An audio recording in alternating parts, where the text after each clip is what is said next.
Tommy, Dan Morrell, Danny. Although my wife calls me Dan when she's mad at me. Have a seat. You married? Yeah, sorta. Bet your wife calls you Thomas when she's on one. No, never Thomas. Fuckhead, cocksucker sometimes, piece of shit. She uses that one a lot. Last year, Andy came in at the end. Andy and I had gone way back together too. Like Sam and I have known each other for a long time. But Sam and I had worked together before. I'd never worked with Andy. So it was a great opportunity for us to work together. And he's the head cartel guy. Listen, I'm not going to sit here and discuss the nuance of oil exploration with a fucking drug dealer, okay? Ay, Dios mío. Why would you do that? Why would you insult me like that? Isn't that what you do? Look around, Thomas. What I do is reinvest income. What I do is diversified revenue. Where that revenue comes from is irrelevant. Well, I could think of about a dozen state and federal agencies that would disagree with that. When we forget about what I do, let me remind you what I did. I spared you, Thomas. I spared you. And I showed you a considerable amount of trust in the process, too. I bet on your son, which is something you could have done. You bet on him to fail, so he would owe you, and so I'd owe you. It's really enjoyable, not only to play with him, Billy, who is, just the most generous, and I'm having such a beautiful time with him, but just as an audience to watch him, to see the character come to life. I don't owe you a fucking thing, and neither does he. Hey, every time you take a fucking breath, you owe me, Thomas. Really? Every time you take a fucking breath, you owe me. That thing I spared you from, I can give it back anytime I want. Yours is a business that needs money to grow. My money is clean, and the deal is fair for both of us. Party has arrived. I see that, baby.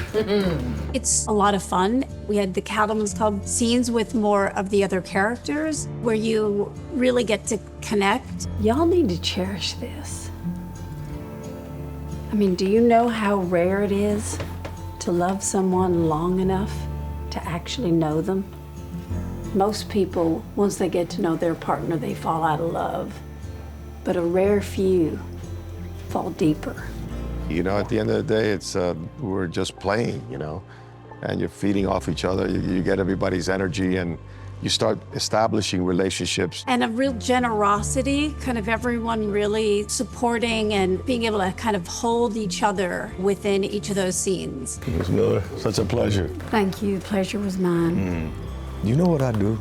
I don't. I'm an investor. In all? In people that I believe in, and you're a person to believe in.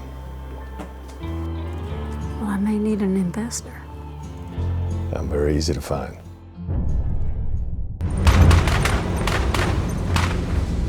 Up, and all the way up here.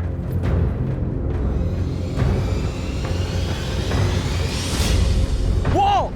This season, we explore an element of this job that's extremely dangerous and was truly intriguing to me, which is H2S leaks that could potentially happen in the patch, in the field. In episode 203, we come upon this H2S leak, and then just chaos ensues. Stay back! Oh, fuck! What the fuck? Oh, shit, my eyes! I got an H2S leak at Kiowa Field, 5272. Send hazmat and EMS. We got one trapped on the tank. That scene was extremely intense, not only because of what we were dealing with, but the physicality that went into it.